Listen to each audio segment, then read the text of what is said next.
Hello, my name is Rick Edwards and my student number is 12015063. This is for assignment 2, part 2 for MBS 684. For the purposes of this assignment, you are all board members for an imaginary company called Rainbow Industries that sells rainbows. This presentation is about changing the primary product the company sells, and I've consulted with some of the board members in the proposed changes before the presentation.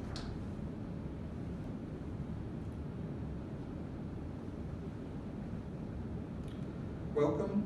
For those who don't know me, my name is Rick Edwards and I'm here to talk about the proposed company changes we are calling Project Mudslide. Historically, Rainbow Industries embraces change. No one here has not broken new ground before. Only 5 years ago, we did what Forbes says was impossible and expanded into a very recently demilitarised Somalia, and not only did we succeed, we and the region prospered. Today begins our next chapter of change and also completes a journey as we bring home the last colour we need in rainbow manufacturing. As you're already aware, violet is only available in Eastern Europe and China, but in the last decade, yields are lower due to climate change in the regions. This decreasing supply is putting our company at risk. As ever, increasing production costs is creating a hostile selling environment. So how do we remedy this situation? We cannot secure the rights to the regions where violet is available. We cannot alone solve climate change. We cannot stop or lower our product price. Well, we cannot if we continue to use violet. Project Mudslide is not about ownership of the colour violet. It's about company ownership of a colour that can replace violet, specifically brown. I'm here to first, a quick rundown on what we are covering today. To start, I'm going to explain why we need this project to achieve the company's goals. Then we will go through the objectives the project will encompass, followed by requirements and description for the scope of the project. Then we are going to look at a high-level schedule of events to complete the project.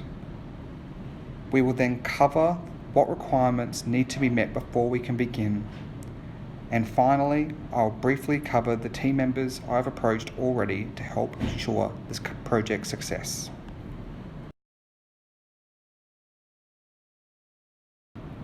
The reason we need Project Mudslide is because we need to strategically implement this change because we both have a financial and time imperative to do so.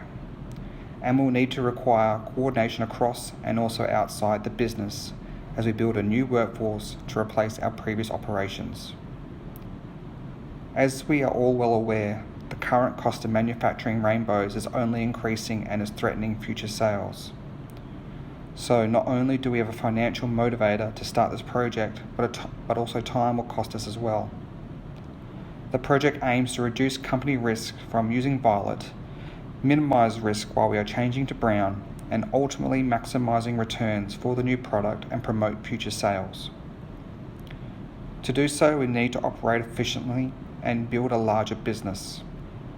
The project will be bringing in teams closer together than ever before, coordinating decision-making, achieving multiple milestones simultaneously, and bringing in new people when we grow to meet the project objectives. Talking about objectives, the project has 2 key objectives I'm sure you all expect. 1, decrease company expense, and 2, increase client and public support. Decreasing company expense is the focus of our internal changes. We will be gaining control over our product like never before, but in doing so, we must capitalise on how we do it. We must ensure that any operation to harvest and deliver brown is cheaper than buying violet from a supplier. But we cannot harm our existing business clients as we have existing contractual obligations that we must maintain during and after the change, and that needs to be reassessed and met. The governments we service are representative of the people of the world. We are a global business, and any change we make will be echoed in discussions across the globe. These discussions have not been positive as of late, and we are right to fear that these governments may act. That is why it is an objective to take advantage of the benefits of making change and be part of the conversation. This project aims to guide public opinion and in doing so maintain or boost future sales. So to repeat that all again simply, in essence, project requirements are to recreate our flagship product at a lower business cost, project completion within a minimal and financially optimal timeframe. We aim to remove company risks of being unable to supply a cost-effective product and to reaffirm rainbows in the public eye and then capitalise on the opportunity with risen value and appeal. But let's deep dive into the project and let me really describe what we're setting out to do. We're going to determine and implement the most cost-effective method to harvest colour brown. Minimise costs due to factors like permits, transportation and shipping costs. We will scour the local region to find availability and proximity of new workers, available airports, and storage and office locations. During the same time, we are going to sequence and schedule all of our current contractual obligations with our clients, ready our advertisers to ensure a problem-free release, and have that all at a definitive cost to the business. We are going to ascertain how to minimise any contractual costs due to product change. While we are aiming to make a hard change to brown, if required contractually, we are going to stage our product release and meet requirements until we can. We will determine if owning and copywriting the colour's name has financial or reputational value and use it to capitalise both during our release and as an ongoing resource in the future. We will approach advertising strategically, aligning it to our business requirements and contractual timings so we'll have a maximum benefit when we advertise to the public and our clients. This advertising campaign will be aimed at increasing appeal of our new product and enhancing the overall product image globally. As we were already talking about the best timing, let us look at proposed timing for the project. Many of the timeframes shown here are based on the previous expansion into Africa, and as such start time and timeframes will be reassessed as investigations begin.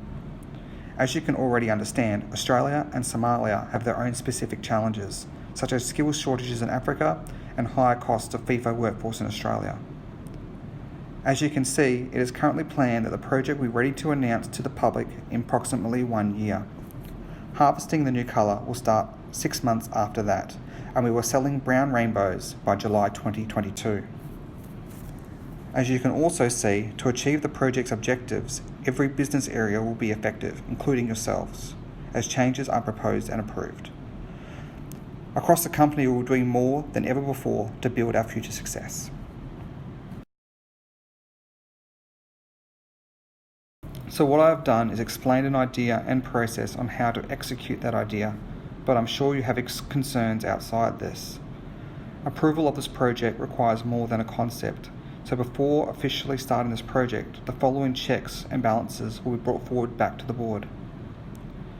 First, a supported financial forecast, gathering predicted project costs for all planned milestones and vetting them to ensure minimal costs to the company and that they fall within acceptable levels of debt. To supplement this forecast, budgets and forecasts will constantly assess to assure our goals on rate of return are met. Secondly, we will go through our existing contracts to identify short and long-term impact to our clients. These checks will be compared to losses and potential profit to determine the net effect to our company in changing them. Lastly, looking at the project as a whole, the board must agree that the interest of the project falls within the company values and it is in the interest of building the company and product's reputation. Now, I must admit, I am not solely responsible for the direction of this project. I am just a facilitator of change, and I will be depending on leaders throughout the business in helping me communicate the current objectives. Some of these leaders are in this room now.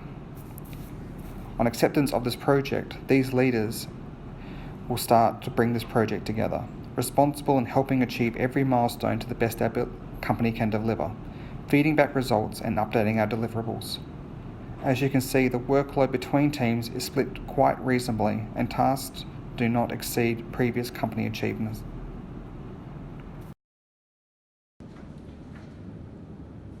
In closing, I would like to acknowledge everyone who has helped in the creation of this project charter.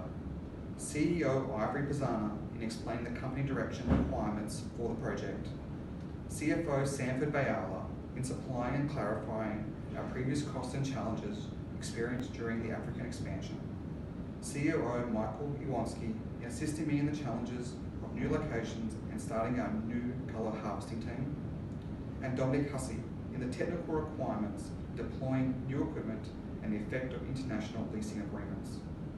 Thank you for listening. This talk is over. Written copies of everything you have seen will be distributed momentarily, including a far more technical milestone schedule. Thank you.